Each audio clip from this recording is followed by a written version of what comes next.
अगर आप भी किसी गवर्नमेंट एग्जाम की तैयारी कर रहे हैं तो यह वीडियो आपके लिए बहुत ही महत्वपूर्ण होने वाली है। आज की इस वीडियो में हम हिंदी ग्रामर के महत्वपूर्ण PYQ प्रश्न को देखेंगे जो आपके एग्जाम में कहीं ना कहीं पूछे गए हैं। चलिए पहला क्वेश्चन देखते हैं। तो पहला क्वेश्चन है दोस्तों कि जगत शब्द में कौन सी लिंग है, बताइए। जगत शब्द में लिंग स्त्रीलिंग है, पुल्लिंग है या फिर नपुंसक लिंग है, बताइए। तो दोस्तों इसका आंसर हो जाएगा आपका आंसर नंबर बी, पुल्लिंग। जगत शब्द में जो कि है पुल्लिंग है। ठीक है, चलिए अगले क्वेश्चन पर चलते हैं। क्वेश्चन नंबर सेकेंड, इसमें से वह शब्द बताइए जिसका वचन अथवा लिंग किसी भी परिस्थिति में नहीं बदलता है। बताइएगा दोस्तों, लिपि, दीवार, जल या फिर उपर्युक्त सभी। तो दोस्तों इसका आंसर हो जाएगा, इसमें क्या बोला गया कि जिसका वचन अथवा लिंग किसी भी परिस्थिति में नहीं बदलता। तो इसका आंसर हो जाएगा आपका आंसर नंबर सी, जल। जल जो कि है वो वचन हो चाहे लिंग हो, वो अपनी किसी भी परिस्थिति में बदलता नहीं है। तो आंसर नंबर सी बिल्कुल सही हो जाएगा। चलिए अगले क्वेश्चन पर जल्दी। क्वेश्चन नंबर थर्ड, पाठिका शब्द में प्रत्यय है। बताइएगा दोस्तों, पाठिका शब्द में प्रत्यय कहाँ पे लगा है। ठीक है, तो देखिए इसका आंसर हो जाएगा आपका आंसर नंबर डी, ईका। ठीक है, पाठिका में जो कि ईका प्रत्यय लगे हैं, तो आंसर नंबर डी बिल्कुल सही हो जाएगा। चलिए अगले क्वेश्चन पे चलते हैं। क्वेश्चन नंबर 4, नाक कौन सा लिंग है। बताइएगा दोस्तों, नाक कौन सा लिंग है। तो दोस्तों इसका आंसर हो जाएगा आपका आंसर नंबर बी, स्त्रीलिंग। नाक जो कि है वो क्या है, आपकी स्त्रीलिंग है। दोस्तों ये क्वेश्चन कहीं ना कहीं आपके एग्जाम में पूछे गए हैं, इसलिए आप इसको केयरफुली तरीके से अटेम्प्ट कीजिए, क्योंकि यही क्वेश्चन आपको फिर से आपके एग्जाम में कहीं ना कहीं पूछे जाएंगे ही जाएंगे। ठीक है, चलिए अगले क्वेश्चन पर चलते। क्वेश्चन नंबर 5, कौन सा शब्द पुल्लिंग है। सजावट, तिल, प्यास या फिर भलाई। कौन सा शब्द क्या है इसमें से पुल्लिंग है। तो दोस्तों इसका आंसर हो जाएगा आपका आंसर नंबर बी, तेल। तेल जो कि शब्द है वो यहाँ पास पुल्लिंग है, बाकी सभी जो कि शब्द हैं वो आपके स्त्रीलिंग के अंतर्गत आते हैं। चलिए अगला क्वेश्चन है क्वेश्चन नंबर 6, अभी उपसर्ग से बनने वाले शब्द कौन से हैं, बताइए। मतलब ऐसा शब्द जिसमें अभी उपसर्ग लगा हो।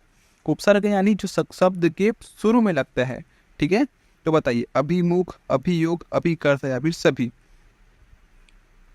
तो दोस्तों इसका आंसर हो जाएगा आपका आंसर नंबर डी, क्योंकि अभिमुख, अभियोग और अभिकर्ता इस सभी में अभी उपसर्ग लगा है, इसलिए आंसर नंबर डी बिल्कुल सही हो जाएगा।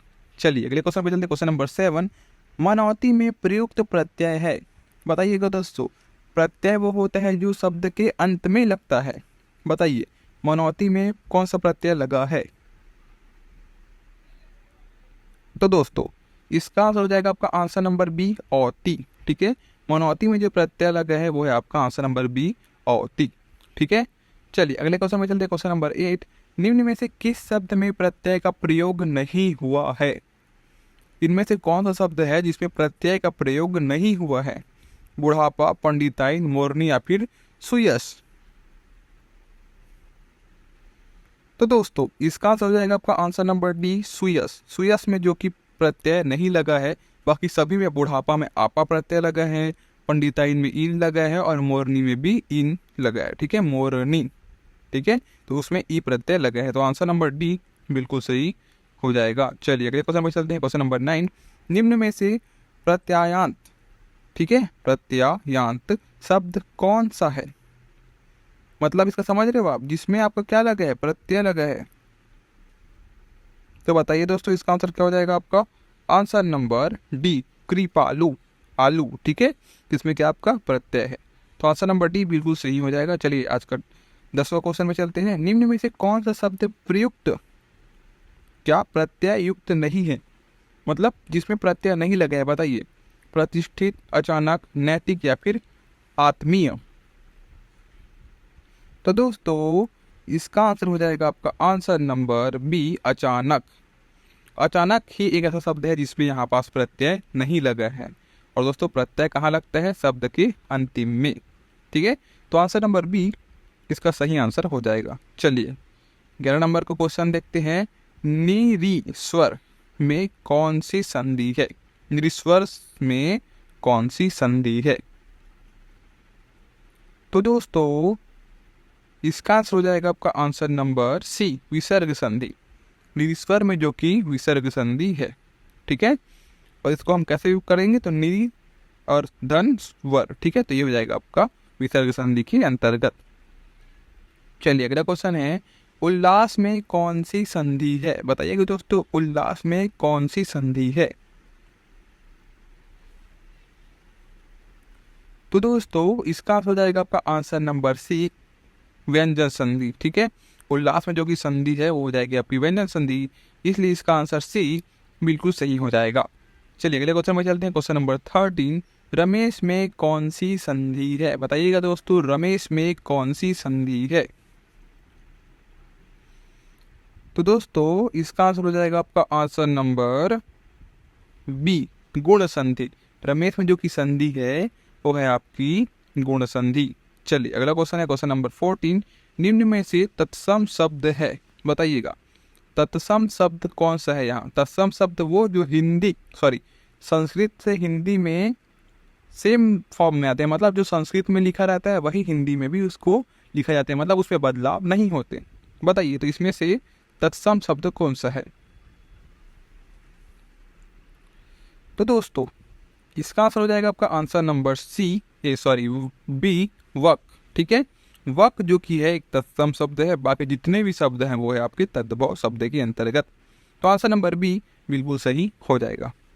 चलिए अगला क्वेश्चन है, निम्न में से अनुनासिक वर्ण है? अनुनासिक वर्ण बताइएगा दोस्तों, अनुनासिक वर्ण। तो मैं आपको बता देता हूँ कि जो अनुनासिक वर्ण होता है वो हमारे वर्ग का, हमारे कितने वर्ग होते हैं? 5 वर्ग की, क वर्ग, च वर्ग, है ना, ये सभी वर्ग होते हैं। उसमें से जो उसका अंतिम अक्षर होता है, पंचमा अक्षर, वही क्या होता है आपका अनुनासिक होता है। इसलिए इसमें क्या आ जाएगा आपका आंसर नंबर फर्स्ट, ड ही आपका क्या हो जाएगा? अनुनासिक वर्ण हो जाएगा। तो आंसर नंबर ए बिल्कुल सही हो जाएगा। चलिए वर्ण होता है, बताइएगा दोस्तों, वर्ण होता है क्या होता है?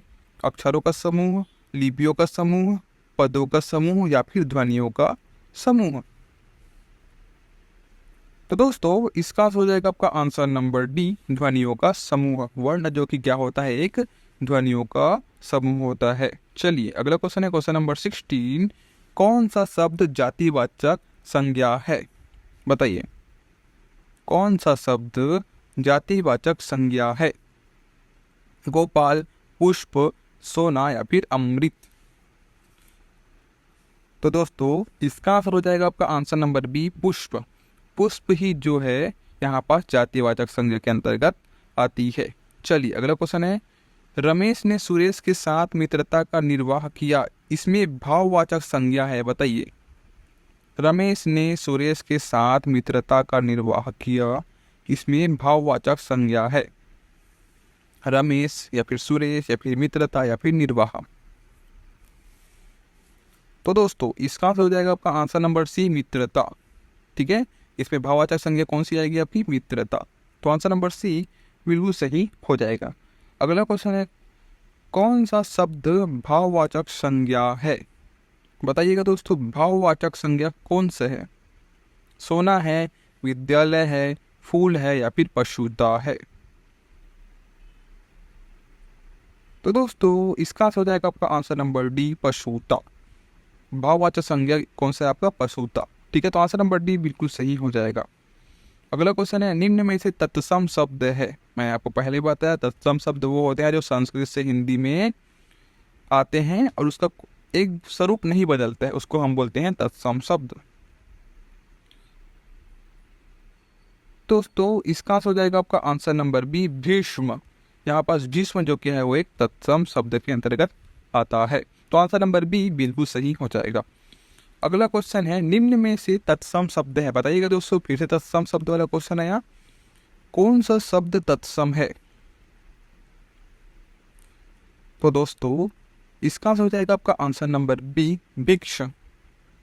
एक यही जो कि है तत्सम शब्द के अंतर्गत आता है। चलिए अगला क्वेश्चन, आज का लास्ट क्वेश्चन, औ उपसर्ग से बनने वाले शब्द हैं? औ उपसर्ग से बनने वाले शब्द हैं कौन सा है? औजार, अवगुण, औचक या फिर उपर्युक्त सभी।